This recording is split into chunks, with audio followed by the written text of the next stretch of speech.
Hi everyone, I am Ayushi Jain from School of Law Modi University working as a legal intern in LexisClick and Company. Today in this video I am describing about regulation of certifying authority. The Information Technology Act 2000 has established a certifying authority to regulate the electronic transaction.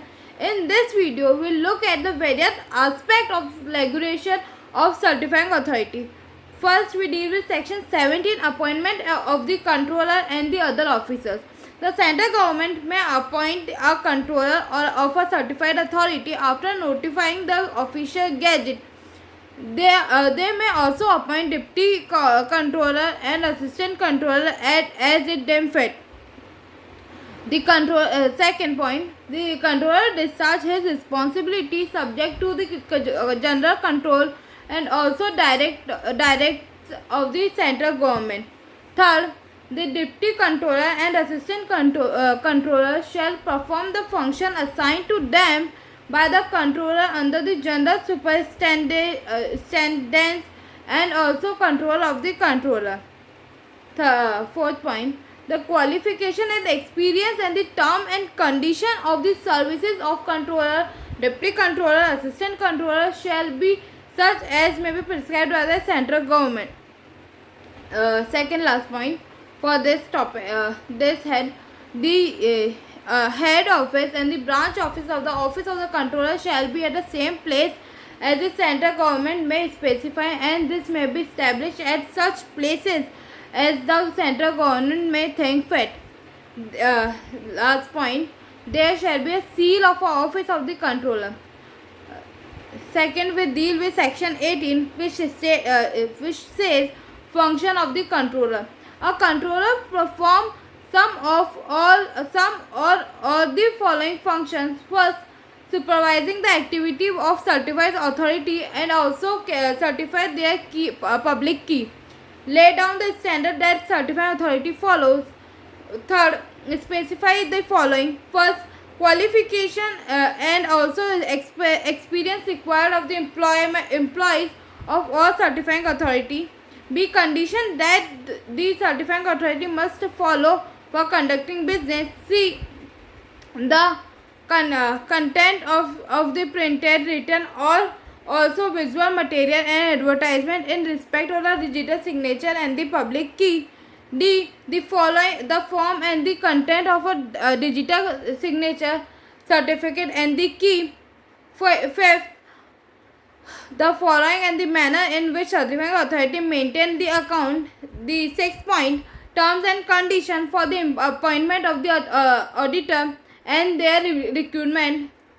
The next point, facilitates the certified authority to establish an electronic system either solely or jointly with the other certifying authority and its regulation.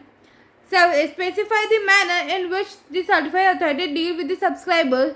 The next, resolution of any conflict of interest between certifying authority and the subscribers. The eighth point, lay down the duty of the certifying authority, and the last point, maintain a database containing the disclose or record of every certifying authority which all the detail as per the regulation. Further, this database is accessible to the public document as a public document. Third, recognition of foreign certifying authority under Section 19.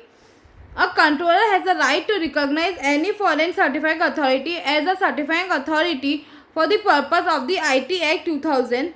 While this is a subject to the condition and restriction which with the regulation specified, the controller can recognize it with the previous approval of the central government and notify in the official gazette. Second, if a controller recognizes a certifying authority under the subsection clause 1, then its digital signature certificate is also valid for the purpose of the act.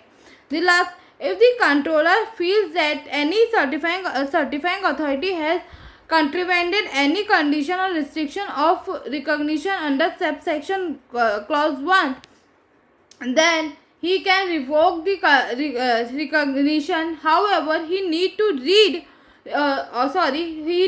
record the reason in writing and notify in its official gazette. The 4 point controller to act as repository under section 20. The controller will be act as repository of the all digital certificate under this act. The controller will first make the use of secure hardware, software and another procedure. The B point, the observer and the standard that the central government prescribed to ensure the security and also security of the digital signature. The controller will maintain a computerized database of all public key. Further, he must ensure that the public key and the database are available to any member of the public. The fifth point, license to issue digital signatures certificate under section 21. Subject to the provision of the subsection clause 2, any person can apply to the controller for the license to issue a digital signature certificate DSC. The second point, a controller can issue a license under the subsection 1 only if the applicant fulfill all the requirements the central government specified requirement with the respect of qualification, expertise, manpower, financial resources and also infrastructure facilities for the issuance of the digital signature certificate.